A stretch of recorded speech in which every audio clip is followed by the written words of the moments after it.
I forbindelse med min erhvervspædagogiske diplomuddannelse tager jeg det modul, der hedder digitale teknologier, og her laver jeg en drejebog til film brugt i Flipped Classroom. Når man laver Flipped Classroom, skal man huske på, hvilke formål det har. Det er vigtigt kun at bruge video og bruge Flipped Classroom, når det giver mening for elevernes læring. Man kan stille sig selv det spørgsmål, hvad er det, jeg ønsker at opnå? Det jeg laver nu, det er en informativ video, og den laver jeg i håb om, at mine kollegaer skulle få lyst til at gå i gang med at lave Flipped Classroom. Det er også en forberedelsesaktivitet, det vil sige, at det er en forberedelse til den egentlige undervisning, som foregår på skolen. Når man laver sådan en video, så er det rigtig fint at starte med en intro, som er genkendelig for eleven. Det kan være ud fra det fag, man skal undervise i. Det kan være et tema, eller det kan være et piktogram, som jeg har sat ind her i form af en saks, som lægger sig op af den uddannelse, de elever, jeg skal undervise, tager. Når vi taler Flipped Classroom, så taler vi også stilladsering. Det er vigtigt, at eleven føler, at de får noget ud af det Flipped Classroom. Vi kan også bruge ordet nærmeste udviklingszone. Og egentlig er det bare det, at vi som lærer understøtter eleven og sørger for, at de bliver så dygtige som muligt. Vi kan dele filmen op i 3 punkter. Før filmen kan vi lave et skriv eller en lille film, der hjælper eleven med at danne en forståelse for, hvad det er, der sker her i filmen. Under filmen kan vi sætte elevens tanker i gang i forhold til emnet, ved for eksempel at stille dem nogle spørgsmål. Her har de så mulighed for at tage noter. Hvis det går for stærkt, har de mulighed for at stoppe filmen, og så kan de starte igen, når de er klar. Det gør også, at de elever, som har læsevanskeligheder, har mulighed for at se filmen flere gange, hvis det er det, de har brug for. Efter filmen, så er det tid til at bearbejde indholdet og eventuelt løse opgaver.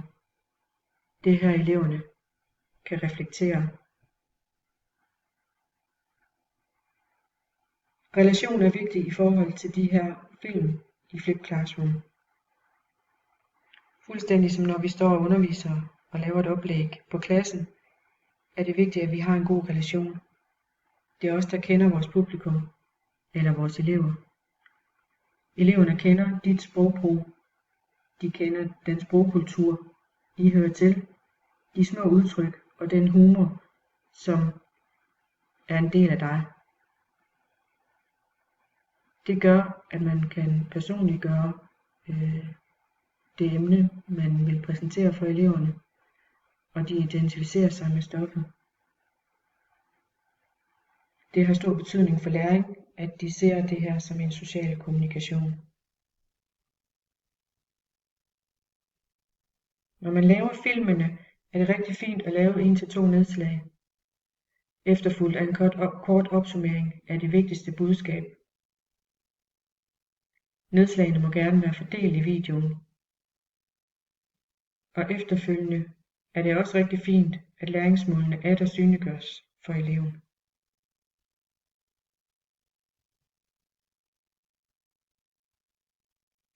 Længden på de her film til Flipped Classroom kan variere lidt efter, hvor langt eleven er i uddannelsen og hvilken elev vi taler om. En ny elev er en kort video. En elev, der er længere i sin uddannelse, kan man sagtens lave en længere video til. Et godt udgangspunkt er ca. 5-10 minutter per video. Har man et stort emne, man har brug for at fortælle eleverne om, så kan man eventuelt lave kortere videoer. Det er nemmere for eleverne at overskue.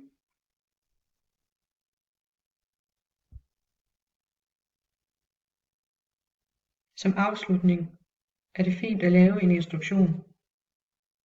Hvordan bruger du indholdet i skolen i morgen? Hvad skal du bruge det til? Hvordan skal du arbejde med det? Er nogle gode spørgsmål at stille sig selv. Det er rigtig fint at have en rammesætning omkring, hvordan man gør de her ting, hvordan man bruger Flip Classroom med eleverne. Og det er også rigtig godt at have en stram struktur på det. Det var den her lille drejebog til film. Jeg håber, du kan bruge det.